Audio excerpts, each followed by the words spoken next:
ভারত ও Russia অন্ধকারতম চীনের ভেতরে হারিয়ে গেছে বলে মন্তব্য করেছেন মার্কিন প্রেসিডেন্ট ডোনাল্ড ট্রাম্প। নিজের মালিকানাধীন সামাজিক যোগাযোগ মাধ্যম ট্রুথ সোশ্যালে এক পোস্টে ট্রাম্প লেখেন, মনে হচ্ছে আমরা ভারত ও রাশিয়াকে অন্ধকারতম গভীরতম চীনের ভেতরে হারিয়ে ফেলেছি। একসঙ্গে তাদের ভবিষ্যৎ দীর্ঘ ও সমৃদ্ধ হোক। পোস্টে এসসিও সম্মেলনে একসঙ্গে থাকা জিনপিং, পুতিন ও মোদির একটি ছবিও যুক্ত করেন মার্কিন প্রেসিডেন্ট।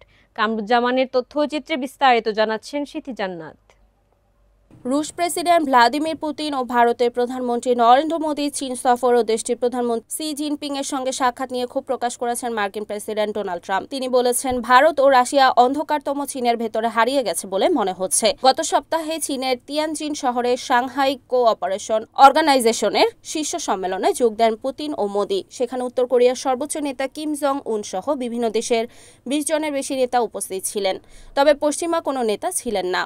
ওই সম্মেলনে জিনপিং এর সঙ্গে দ্বিপাক্ষিক বৈঠক করেন পুতিন ও মোদী। বেইজিংয়ে বিশ্ব নেতাদের এক মঞ্চে দেখে ক্ষুব্ধ মার্কিন প্রেসিডেন্ট ট্রাম্প। গত কয়েকদিন ধরে এ নিয়ে একের পর এক অভিযোগ করছেন তিনি। তারই ধারাবাহিকতায় শুক্রবার আরও একটি মন্তব্য করেন। নিজের মালিকানাধীন সামাজিক যোগাযোগ মাধ্যম ট্রুথ সোশ্যালে এক পোস্টে ট্রাম্প লেখেন, মনে হচ্ছে আমরা ভারত ও রাশিয়াকে অন্ধকারতম গভীরতম চীনের ভেতরে হারিয়ে ফেলেছি। একসঙ্গে তাদের ভবিষ্যৎ দীর্ঘ ও সমৃদ্ধ হোক। পোস্টে এসসিও সম্মেলনে একসঙ্গে থাকা জিনপিং, পুতিন ও মোদীর একটি ছবিও যুক্ত করেন মার্কিন প্রেসিডেন্ট। এ বিষয়ে তাৎক্ষণিকভাবে মন্তব্য করেনি চীনও।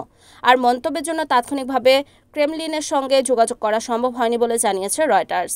এর আগে চীনের আয়োজিত দ্বিতীয় বিশ্বযুদ্ধের সমাপ্তি উপলক্ষে দৃষ্টিনন্দন অনুষ্ঠানকে প্রশংসা করেছেন যুক্তরাষ্ট্রের প্রেসিডেন্ট ডোনাল্ড ট্রাম্প। তবে তিনি ক্ষোভ প্রকাশ করে জানিয়েছেন, জাপানের পরাজয়ে যুক্তরাষ্ট্রের অবদানের কথা সেখানে তুলে ধরা হয়নি।